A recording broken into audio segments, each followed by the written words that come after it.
Mercedes has faced a major issue with car performance ever since the preseason tests in Bahrain.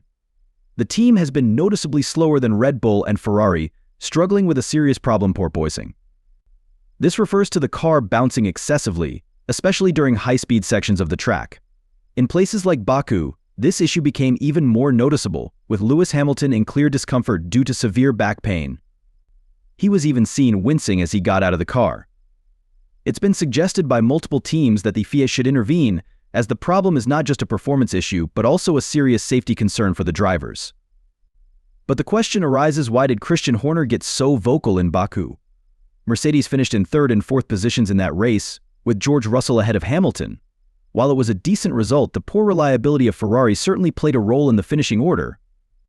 However, the porpoising issue reached its peak in Baku, which is arguably the toughest circuit for teams dealing with bouncing cars. While the bumps of street circuits could be partly responsible for the severity of the issue, there are other factors that contribute to the problem as well. Before diving deeper into why Horner criticized Mercedes, let's first take a closer look at what porpoising actually is. The new technical regulations that came into play in 2022 significantly altered the ground effects on Formula One cars, particularly affecting the aerodynamics and the car floor. One of the results of these changes is the creation of venturi tunnels. These are aerodynamically designed channels that direct airflow under the car to create downforce. If the airflow through these tunnels gets disrupted, it causes the car to bounce, which directly impacts its stability and speed. Some critics argue that Mercedes' porpoising issues are due to the design choice they made with their side pods. When the team showed up for preseason testing in Bahrain, they brought a unique side pod design that was different from what any other team was using. This decision, made during the closed-door testing in Spain in February, raised some eyebrows. By the time they arrived in Bahrain, no other team had adopted the same design. This has led many to question whether the side pod design is the root cause of Mercedes' bouncing problems. The effects of this issue are most severe on their car, especially in straight-line speed, as the bouncing undermines the car's stability and aerodynamics, which in turn reduces performance. In fact, the issue is so pronounced that even Lewis Hamilton, with 7 world championships under his belt, has described it as the worst driving experience he's ever had in a Formula One car. This statement highlights just how bad the situation has been for Mercedes, who now find themselves trailing Red Bull and Ferrari as the third fastest team.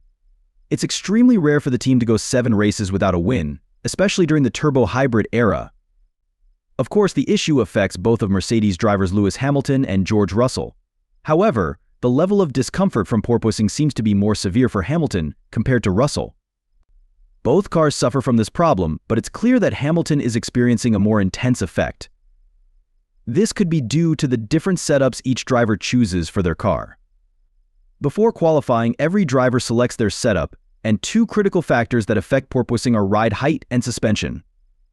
During practice sessions, drivers can make adjustments to their setup, but once qualifying begins, changes are no longer allowed unless they want to face grid penalties.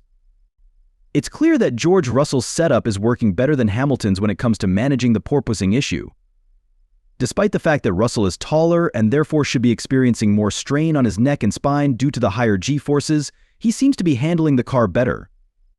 On the other hand, Hamilton, who is struggling significantly more with the bouncing, has been vocal about his discomfort. Even though George has admitted that he still feels the effects of porpoising, he stated that he was relieved when the race in Baku finally came to an end.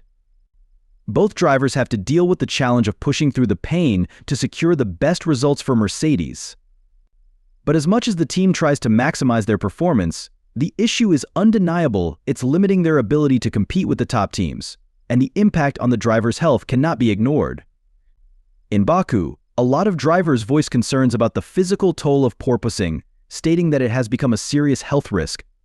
Many have called for the FIA to intervene, but the question remains, will they take action? Mercedes team principal, Toto Wolff, confirmed that nearly all drivers agreed on the severity of the problem, except for Fernando Alonso. However, the pressure is mounting on the FIA to address the issue. If not, it could eventually lead to drivers pulling out of races due to the pain caused by excessive bouncing, which is a scenario no one wants to see. Some teams, like McLaren, have faced much less porpoising, but even their drivers, such as Daniel Ricciardo, have mentioned how the issue affects their driving. Ricciardo, in particular, expressed feeling rattled by the experience in Baku. This suggests that while porpoising may vary in intensity from team to team, the street circuit in Baku, with its bumpy surface, could have exacerbated the problem. However, not everyone in the paddock agrees that the issue is purely track-specific. Christian Horner, the team principal of Red Bull, has been very outspoken about his views on the matter.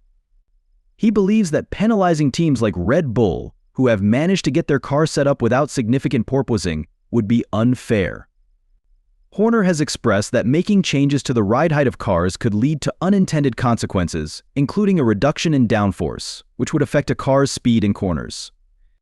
The higher the ride height, the less bouncing occurs, but the trade-off is a reduction in aerodynamic efficiency, which in turn leads to slower lap times. So while lowering the ride height might reduce porpoising, it could also significantly hurt a team's performance in slow-speed corners, where the car would lose grip and speed. This would be an easy fix, but one that could send Mercedes even further behind Red Bull and Ferrari. Additionally, it could see midfield teams like McLaren and Alpine overtaking Mercedes in performance. Horner has also been critical of how Mercedes has handled the situation, especially regarding the way they've raised the issue of porpoising over the radio during races. One such example is Hamilton's message, where he openly complained, saying, "My back is killing me." Horner, however, seemed to downplay this, claiming that the team was making a bigger deal of the issue than necessary. This could be a direct jab at how Mercedes has approached the situation, with Horner suggesting that they're using the problem to gain sympathy or an unfair advantage. It's no secret that Red Bull and Mercedes have had a bitter rivalry ever since the dramatic 2021 season, especially after the controversial finish to the Abu Dhabi Grand Prix. That year, tensions between the two teams reached a boiling point, with the crash at Silverstone and the final race in Abu Dhabi adding fuel to the fire. Ever since, the animosity between Christian Horner and Toto Wolff, the Mercedes team boss, has been palpable, and their ongoing media clashes have only intensified the rivalry.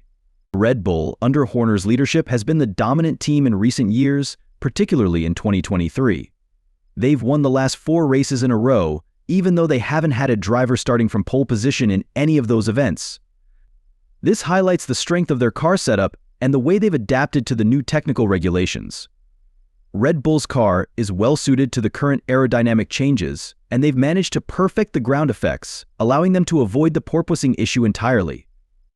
Their ability to maintain high-speed stability, both in straights and fast corners, has made them the team to beat this season.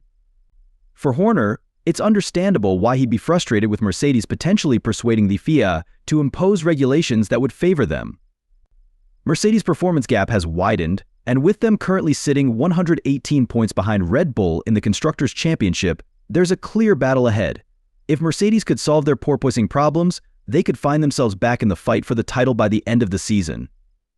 But, as it stands, Red Bull's dominance is making it harder for any other team to catch up. Horner's comments about the FIA's potential intervention also hint that he sees any changes in the rules as something that could directly benefit Mercedes. The argument he's making is that a quick fix to porpoising like raising the car ride height would ultimately reduce the performance of the other teams. For Red Bull, whose car is already highly competitive, such changes could benefit Mercedes in the long run, especially if it helps them close the gap. This strategic perspective gives us a glimpse into the complex dynamics of the paddock, where even the smallest rule changes can have a huge impact on the championship race. So, are Horner's comments aimed at the FIA to prevent rules that would help Mercedes, or is he just voicing his genuine frustration with the situation? It's up to you to decide, but it's clear that the stakes are high, and the battle between these two teams is far from over. As the season progresses, the pressure is mounting for both Mercedes and Red Bull. Mercedes' performance is still hindered by porpoising, and their chances of closing the gap to Red Bull depend on whether the FIA takes action or if they can resolve the issue themselves. With their current struggles, it's hard to imagine Mercedes challenging for the title this year unless they can find a way to fix the bouncing problem, especially with the potential impact on driver health. On the other hand, Red Bull continues to build on their dominance, keeping a tight grip on the championship lead. Their car is the best on the grid, and their ability to avoid the porpoising issue is one of the key factors behind their success.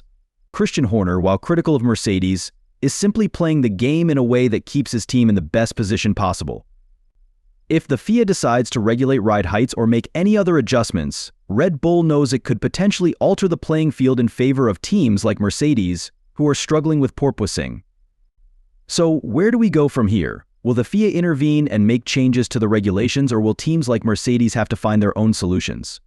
The drama between Red Bull and Mercedes is far from over, and with the season still unfolding, anything can happen. One thing's for sure, this season is shaping up to be a heated battle, and we'll be watching every step of the way. Thanks for tuning in, and if you want to know more about the ongoing rivalry between Mercedes and Red Bull, or why Hamilton's considering retirement, check out the video showing on your screen right now.